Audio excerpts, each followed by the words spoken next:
সাবস্ক্রাইব কৰক টেকনিক্ৰাফ্ট চেনেলটো আৰু নতুন নতুন ভিডিঅ'ৰ নটিফিকেশ্যন পাবলৈ বেল আইকনটো ক্লিক কৰক।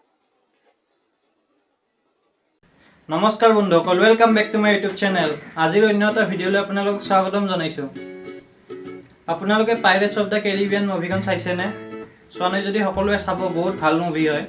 তাৰে 5টামান সিৰিজ আছে চাগে, আপোনালোকে শেষ কৰি চাব। ময়ো গোটেইকেইটা চোৱা নাই, লাহে লাহে চাব লাগিব। সেইদিনা টিভি চাই থাকোঁতে চিনেমাখন দি আছিল, মই চালোঁ, চাই কিনে বহুত ভাল লাগিল।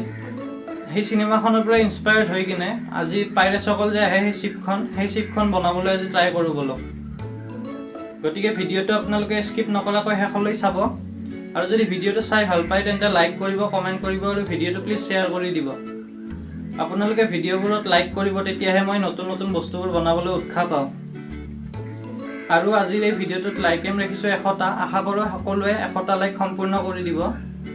আৰু যিসকল মোৰ এই চেনেলত নতুন তেওঁলোকে প্লিজ মোৰ এই চেনেলটো ছাবস্ক্ৰাইব কৰি দিব।